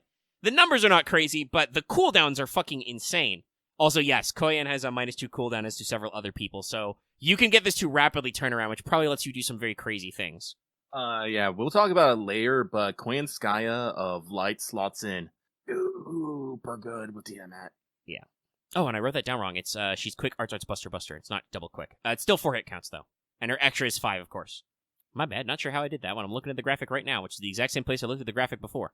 But yeah, so very strong wombo combos there. And also, of course, as an X-Beast, she has a shitload of passives. You've got the normals here, Independent Manifestation, which gives her crit damage, instant kill resistance, and mental debuff resistance. She's also got the Goddess Essence, EX, like you'd expect. She is the Mother Goddess, so that's more damage, more debuff resistance. 30% debuff resistance, by the way. And then we have some very interesting active skills, which are now passives. This is a great thing we've been doing. So she's got her unique Authority of the Beast. It just gives her a 10% crit chance, or crit damage. Crits increased. Flat. That means it's a total of 14% between Authority and Independent Manifestation. She has a Self-Mod EX as a passive, not as a present one. This just gives her 500 damage cut all the time. All time. Which is not... The numbers are very good because it's EX, but they've experimented with this as far back as Ibuki. Ibuki's Dragonkind passive is like a 200 damage cut and also a buster buff, so they've played around with that a little. But still, 500, very solid. And she has Infantile Regression A as a passive, which means she gets 5% NP gauge per turn. This is a number we have not seen since Merlin. I believe everybody else usually caps out at 3 or 4% per turn. So, this is just fucking wild. Like, I feel like Tiamat truly feels like being the Dragon Mom she deserves. She has very, very tanky stats right there. Like, obviously she is, 2 busters and a buster NP, but these are some fucking turtle strats here. Minus 100% crit chance for 1 turn, HP heal block so they can't, outpace you, fucking 60% stun chance?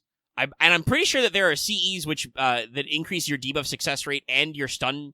There's literally a CE that gives you stun chance increase. You can make that better. And as we said, 1500 heal every 3 turns? Very spicy. Not to mention, she has a 50% battery. She's gaining 5% NP every turn. And she's generating, 10% for the whole team every 3 turns. Because you're going to max out her skills, chat. You're going to do it. It's not even that hard. The worst you need is 9 Comet Shards.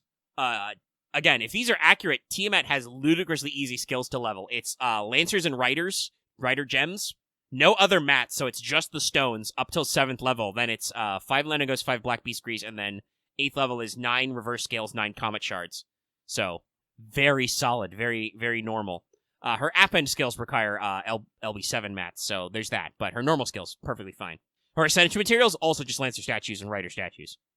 Like, this is crazy. This is a big sell. If you get all her buffs up, you're releasing some powerful slaps. She has a lot of... But uptime. There we go. It's like, what's the opposite word of downtime? Uptime. Yeah, she has a lot of uptime. That NP buff of hers is 3 turns, remember? So, hypothetically, if you can Buster Loop her, you can do good. Now, you may be asking me, wait, Omega, how do I Buster Loop? Please look forward to our upcoming anniversary. There will be a wanted video about this. It will let you know how you do the do. But, yes, this is kind of a thing that Koyanskaya of Light is built for, and several other Buster supports flow into, letting you generate NP when you clap with Buster cards, so you can go back around. So, you should be looking for a lot of this juice. Oh, yeah, and somebody in chat mentioned this, but hey, did I mention yet that her Bond CE gives everybody that 5%? Because it does. Her Bond CE is good, too. Completely unnecessary, but true. When equipped on Larva Tiamat, it charges the whole party's NP by 5% while she's on the turn. I'm pretty sure this also stacks, so I think she generates 10% per turn. This also affects people in the back, by the way. Yeah, it doesn't say only the people in the front row. Because I actually had to make that clarification for Wanted Miss Crane earlier. Somebody's in chat saying she can loop with Black Grail. Oh yeah, and did I mention that her append skill hit is anti-beast? Talking about funny append skill bonus damages? She can get 30% bonus damage versus beasts. Now, obviously, like, with the way her stats are balanced, she will not hit the crazy high-level clunker bonkers that a Berserker or an Avenger would. I feel like somebody else was anti-beast, but it's very rare. Wasn't Arthur anti-beast? Was it Arthur? Or was that anti... Third skill, he is anti-saber. Anti-saber. Oh, Angra. Wait, no, Angra has it as Bond CE, but... Yeah. Let me double check. Is it MASH? No, I think MASH is extra. Someone has to have it. Yeah, MASH is anti-extra, which counts as beast. This may be our first servant who is exclusively anti-beast. But yeah, MASH is actually anti-extra, so she's anti-beast as well, because it counts all the beast classes in there. But yeah, this might be our first anti-beast. But yeah, like I said, she probably won't hit the crazy, like, single-target DPS you might expect from a Berserker or an Avenger. You know, alter egos have their own strengths and weaknesses as far as, like, inherent damage multipliers and shit. But she's still very flexible. As an alter ego, she hits all those cavalry classes, and she gets to clap foreigners. Super flexible, goes great with supports. Koyanskaya of Light, as mentioned, will be very, very beautifully fitting here. And yeah, no, again, this is why I said, this is our pre-release servant, is Tiamat, lovingly modeled exactly as you'd expect her to show up as out there. Well, yeah, because Melt is a quick single target, which just, you go so much extra damage there. But for farming speed, Tiamama is a excellent farmer for all your cavalry nodes. I know that mixed class nodes are not common anymore, but there's still a lot of claps here. And you get to clap on foreigners. And again, you might not be doing the maximum damage output. Yeah, somebody has double-checked. Tmat's the only anti-beast exclusive append. So far, I will say. Also, hey, by the way, I'm just going to guesstimate, based on similar rules with, welfare alter egos and shit, that, hey, there may be a beast in this upcoming event. If you've got the mats, consider leveling your Tiamat's append skill. Because otherwise, it's a very... Obviously, it only requires Fuyuki clear, so if you're a little behind, you can still use it for future shit. But for those of you who are actively playing FGO, you probably aren't thinking about worrying about beast class enemies for a while. You have failed the Tiamat check. Yeah. This is really good. And again, this is the pre-release. Like, this is a very solid unit. She'll be great for farming, and we'll still put in the work for bosses because, like I said, of that unparalleled stall potential. You're going to be able to hit enemies with crit chance down, HP heal block, fucking stuns. You have a team-wide heal. It's a small team-wide heal, but you get to do it a lot. So, and she's got a fucking 500 damage cut and 30% all debuffs and 34% mental debuff resistance all the time. And she removes her debuffs every NP. Nah, this is crazy. This is cracked. Like, I don't usually go all in on the hype train, but I know some people were kind of debating back and forth, like, what's her power level? No. Listen, even on her own, you're looking at if you max out her skills, which again, maxing out her normal skills is not hard. These are all old mats. You are looking at a minimum 60% buster up, 30% attack up on that initial NP hit. And if you can keep her alive, you can stack her overcharge on her NP. But fucking Jesus, slamma-jamma, 50% battery, you can put, all kinds of fun charge stuff on her. You can, if you want to append skill up, you can get her started. That means you can use a regular Merlin in there, which would mean you get more max HP and you get some invols. Honestly, that's probably the only thing she doesn't have outright herself is just hard defenses. I feel like this is very similar to King Protea, though. It's just where you're going, you don't need hard defenses, baby. HP tank. Face tank everything. You don't need to worry about your opponent critting, probably, if you can make it work. And she has dots, there's all kinds of funny stuff in there. Oh, hey, by the way, her dot is a curse, and she's chaotic evil, because she's still Tiamat. So, hey, domain strats. Big curse damage. All in all, very solid unit. If anything, this almost makes me, afeared for what the actual banner servants will be like. Again, this is their pre-release. This is their pre-seller. Here's the preview of upcoming attractions, chat. This. One of the best Buster Farmers. Definitely, I think, probably the best Buster Farmer all year. Obviously, we're only 4 months into this year, but still. Though, I don't know. I have to actually double-check. Because I think KDA's NP, aka Rasputin's, is Buster, right? I believe so. It is Arts? Okay. Interesting. Intriguing. And Kukulkan's build. I'm trying to remember what her stat is. Because she had pretty solid runs here. But, yeah, she's a Buster AoE as well. But she's more about, I think, the trait damage than the overall. Though also, she has the skill seal for 1 turn. That's very interesting. Honestly, I think the two would go together. Because I would say that it appears that Kukulkan has more hard defense focus. But in order to get her to shine, you're going to need to slap him with your... Yeah, that's right. Kukulkan's much more... Oddly enough, don't ask me how this works. We'll get there with the story. But Kukulkan is more of a tank because, remember, she has that passive that turns all of invincibilities into anti-purge. So, she is just literally fucking invincible. But she has some trait damage scaling. Whereas, again, Tiamat goes for that raw buster up. And because she doesn't do team-wide stat buffs, yes, Mother is a little selfish. It's okay. It's okay. It makes perfect sense. I want to throw this out there. Kukulkan is lawful good for some reason. We'll probably get into that in the Lost Belt. But Tiamat is chaotic evil. It makes perfect sense that she is a usually, at least damage-wise, very selfish, very debuff-focused. Though obviously she does have that team support in that NP charge and heal. But yeah, this is going to be pretty solid. There's a lot of fun stuff there. And so I guess we will see what happens there.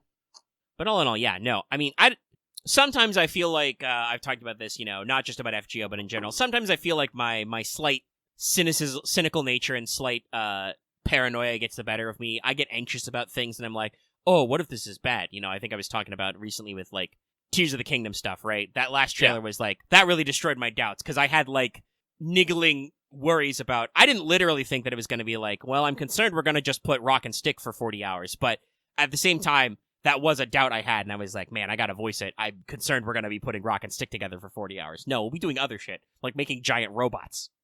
I didn't really have any of those doubts about Tiamat. This somehow still went above and beyond to meet and exceed expectations for what they were going to do for playable Tiamat. People were asking us about her kit for weeks. Because Starlight is correct. Dealing damage now is just mitigating future damage. It's true. The ultimate tank strat. If you kill all the enemies, you don't need hard defenses.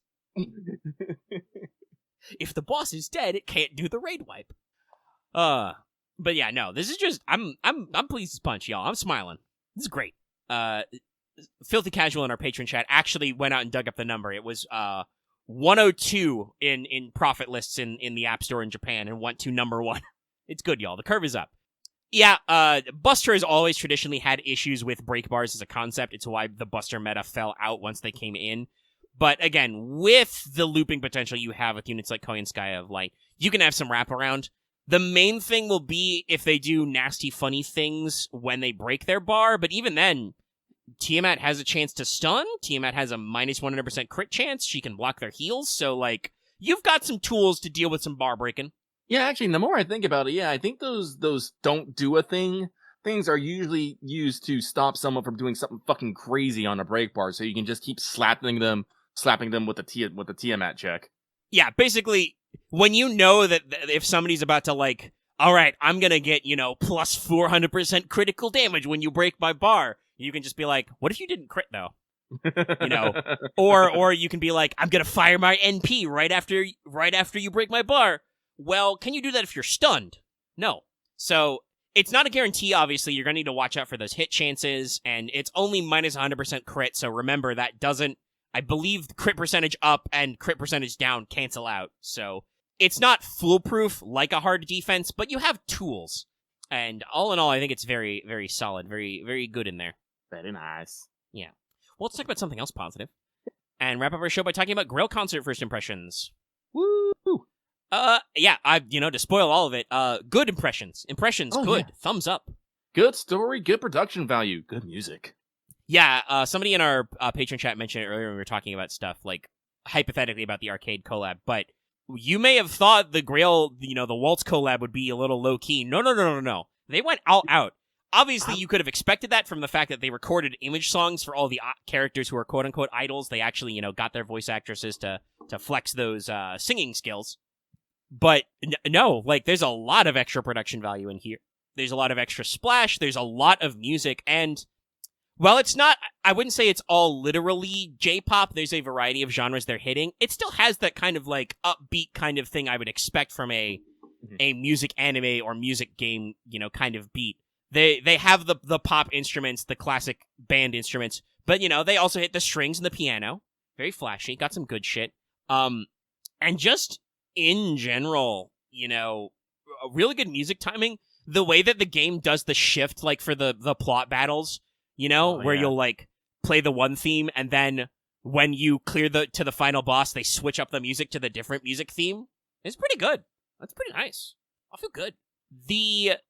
Personally, I'm not scoring as best as I could on the 3-way points ladder, but I think that's more of a me thing, because I'm, as usual, playing the game late at night after doing all my other stuff, streaming, punching audio, etc. Mm-hmm. So I'm not optimizing, but I don't necessarily feel bad about the triplicate point ladder. They at least call out very clearly what levels what.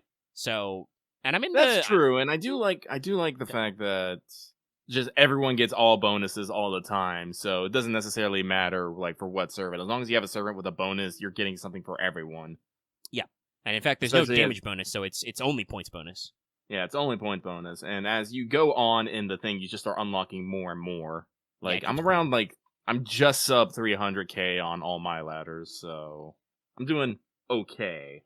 Yeah, I think, like I said, I'm slightly behind you on clearance. I'm somewhere between 2 and 3. I haven't actually clocked it, but still, there's good progression. In general, I, like how they're handling all these characters. Miss Crane, big mood. Big mood. To talk about, like, translation and stuff, I don't know exactly, like, what's coming through where with her dialogue, but I think the fact that her expressions are built in says a lot here. I remember us memeing on her expressions when she first came out, and it's good. It's good to actually see it, and just seeing her just die. Oh, like every idol concert, I'm just like, yes, I know this feeling. Yeah, I think Miss Crane is very interesting because I think seeing her, like, her promo sprites and her early release roles and stuff, and, like, her NP, it's very sad, very somber, very cool. And then you meet her in story, and on the one hand, yes, she's very professional. She knows what she's doing. This is actually a thing I'd love to know if people know. Did she pepper her dialogue with French originally in the Japanese, or was that English and then they moved it to French to make it make more sense? They actually do that a lot. They do that with Mustang and Nikkei, who in Japanese sprinkles gratuitous English in there, but when he speaks in English, sprinkles in gratuitous French. Yes, my first brush with that localization trick was actually back in P3. In Japan, Mitsuru uses English expressions to show how, like, learned and on top of her lessons she are, and they translated that as she uses French expressions.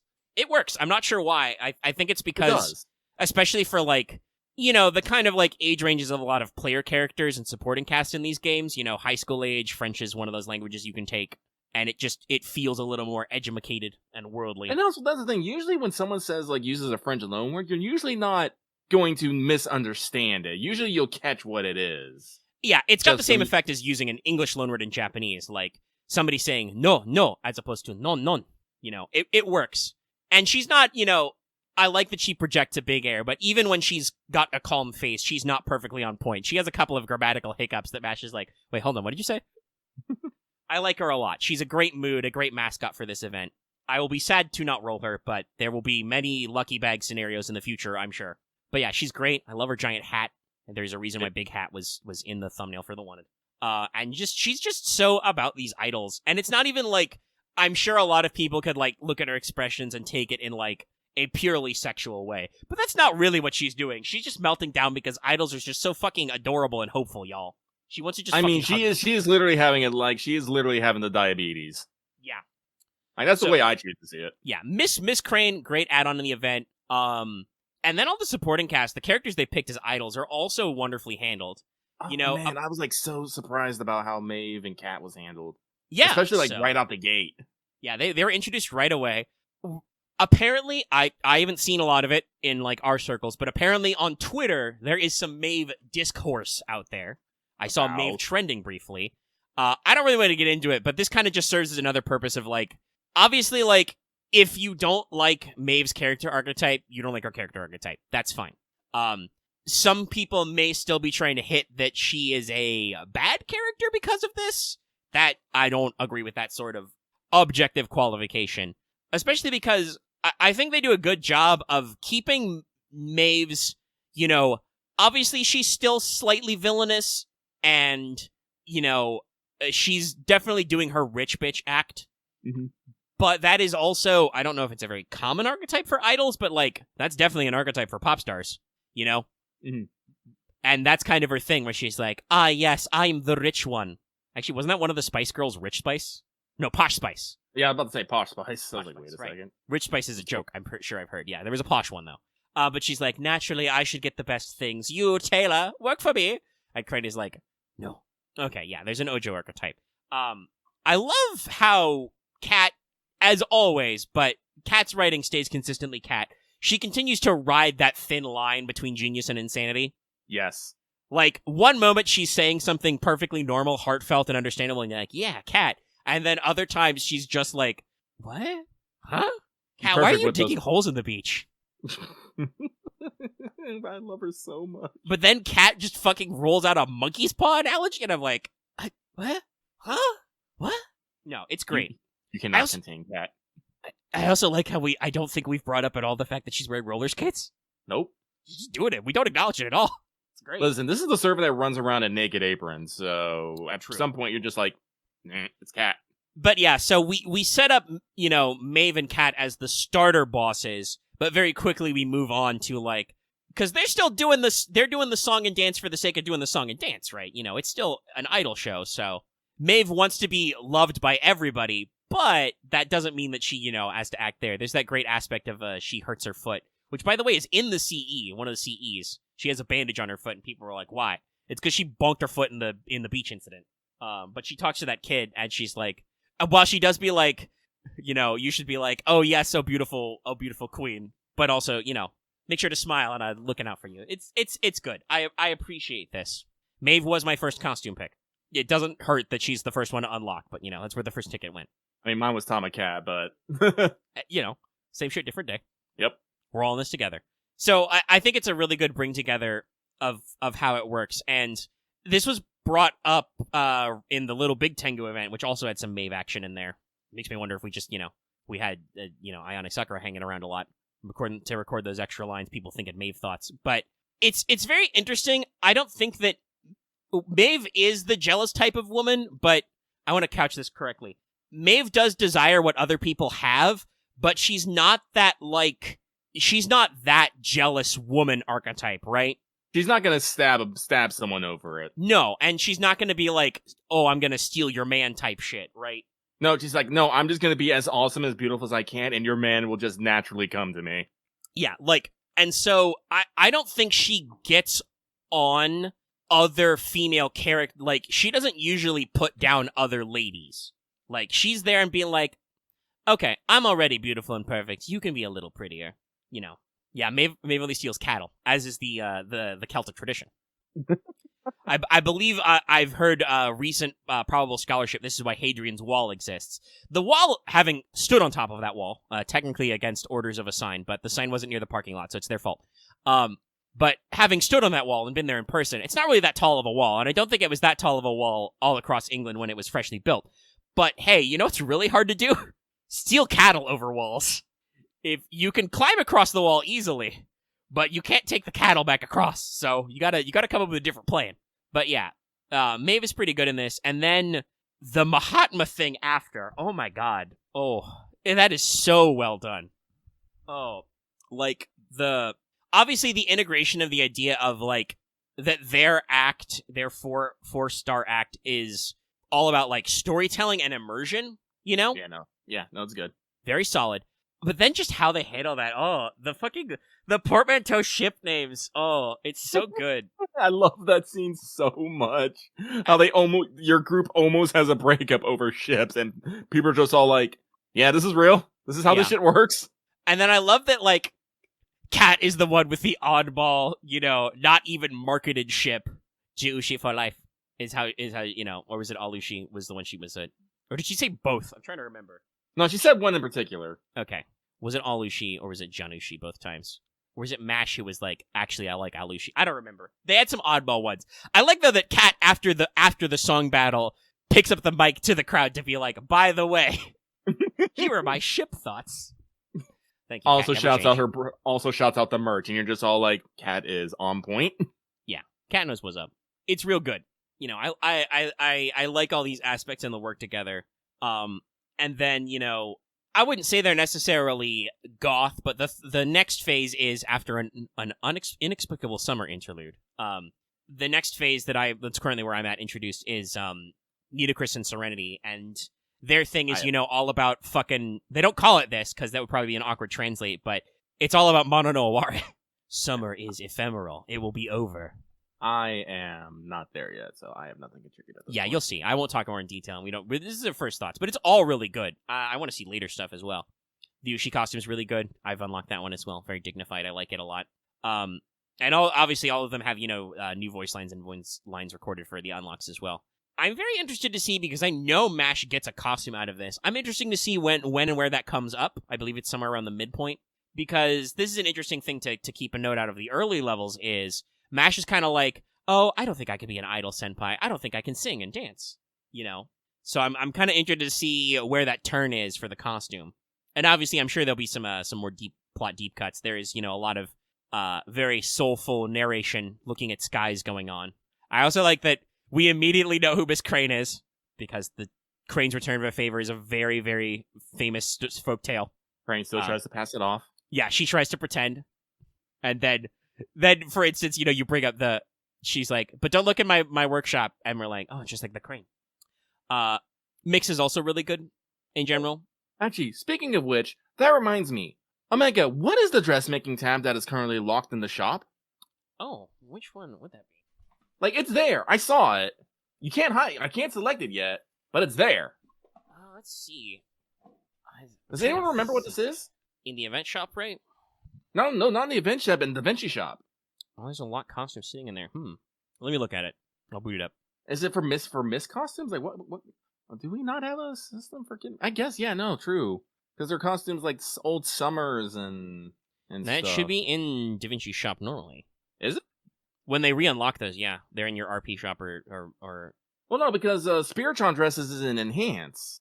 Like, you would buy a Miss costume in the RP shop, but now we have dressmaking, which I'm pretty sure wasn't there before. It might be a system that comes with this update. Let me look. Yeah, preparing dressmaking. That's got the same icon that I think Miss Crane's unlock has, so I think that there's an opportunity. Because if you, I believe, and chat can double check me, but because this was a little confusing.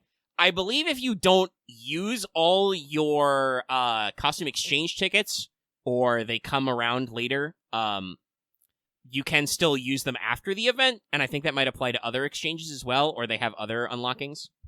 Yeah, somebody's got the system. Oh, so and it's managed by Miss Crane. Interesting. So I guess they're gonna, after the event, they're gonna revamp the menu to put all that in there. Because previously you can normally buy the costumes in the Mana Prism shop. Yeah, but that's why I was confused. Now it seems like they're gonna put them and the Rare Prism ones permanently in the dressmaking tab. So that will make it easier to keep track of them. Okay, that's neat. That's cool. All right, but we'll probably have a fun final thoughts time next week. Should be caught up with all the story and stuff then, and be getting there. The only thing I wanted to mention is, as kind of our other centerpiece, Mixa Mysterious Idol X, very solid. It's very tropey, but I think she has a good writing of kind of being, the up and coming newcomer who doesn't quite know what to do with a song in her heart, kind of a thing. Mm-hmm. But she's trying to reach someone with her music. Who could it be? Anyway, like I said, we'll get into the actual crux of it once we're all caught up. She's a little self-deprecating, so. So somebody took a picture of what the costume shop looks like.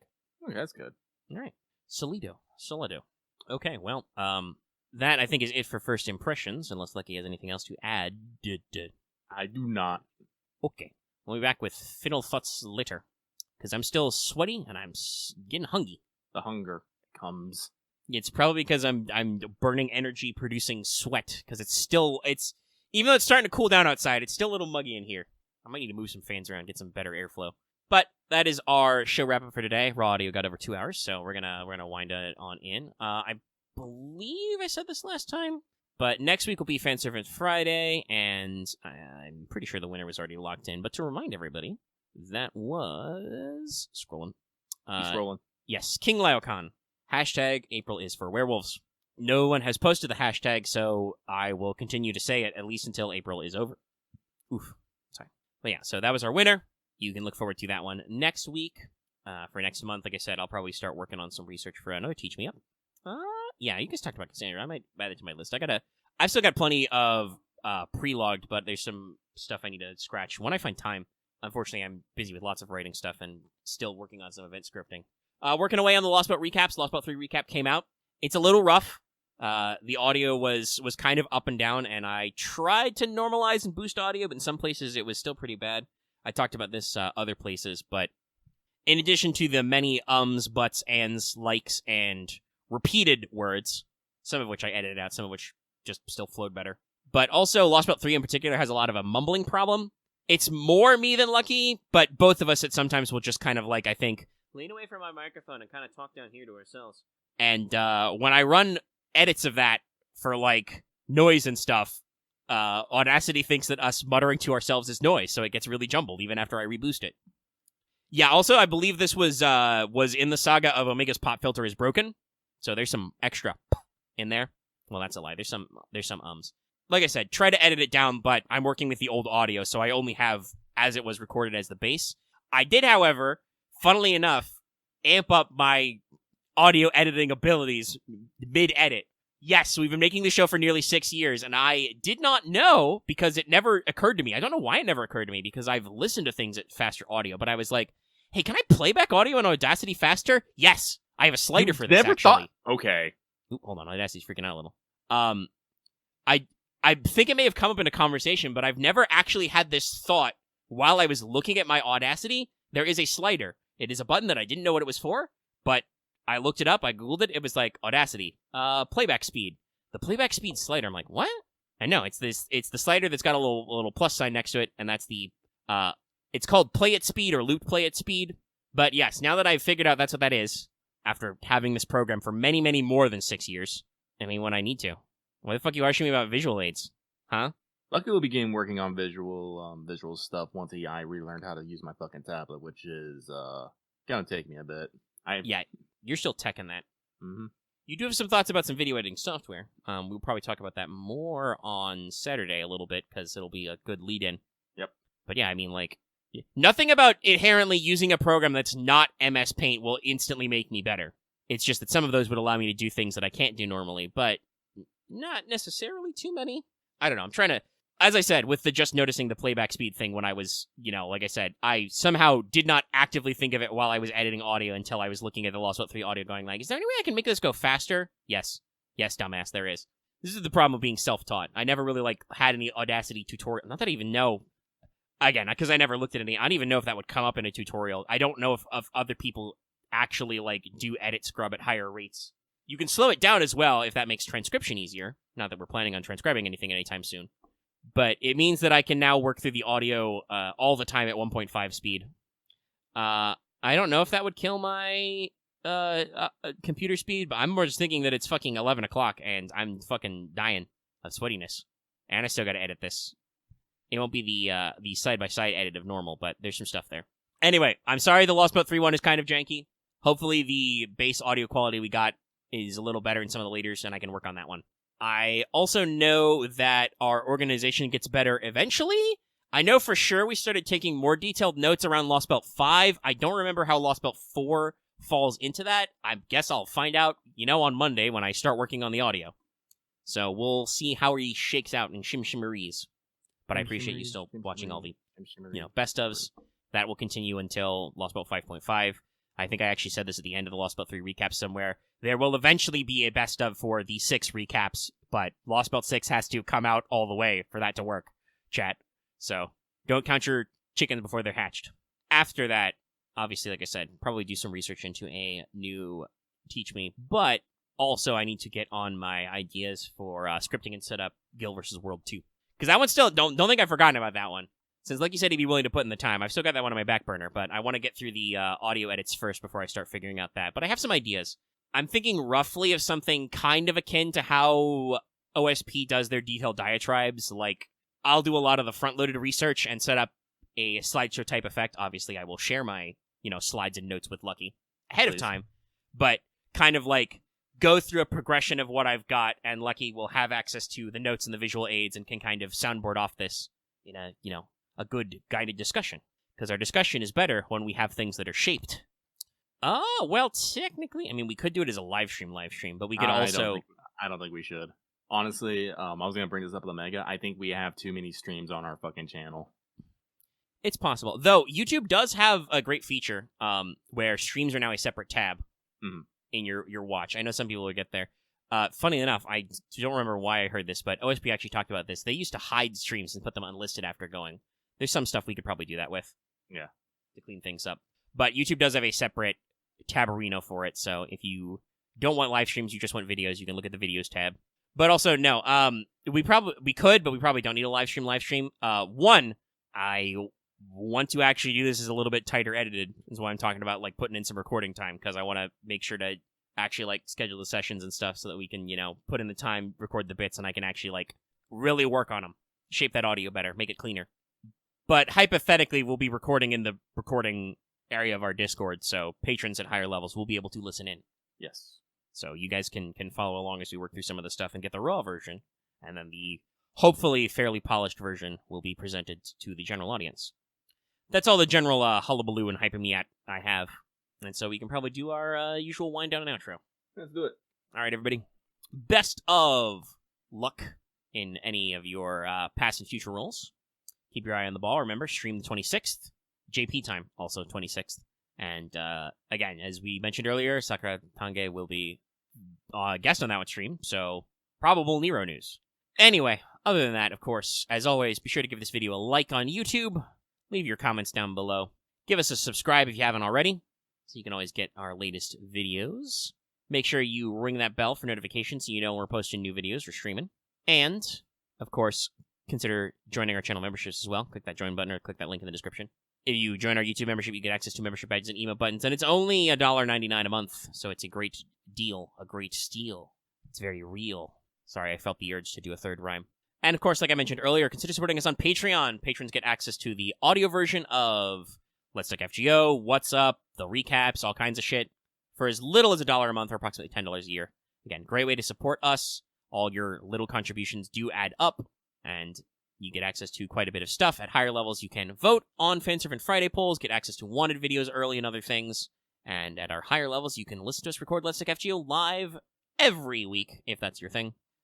And, yeah, I think that's everything for this week. The week of 4/21. Haha. Ha ha ha ha ha. Yeah, we record this on Friday. So we'll be seeing you for future stuff. Keep your eyeballs out for more things from us. Make sure to check out What's Up streamed on Saturday after this goes live. 2 peeps. There'll be stuff and things in there. That's all I got for now. I'm going to just say my usual good night, everyone.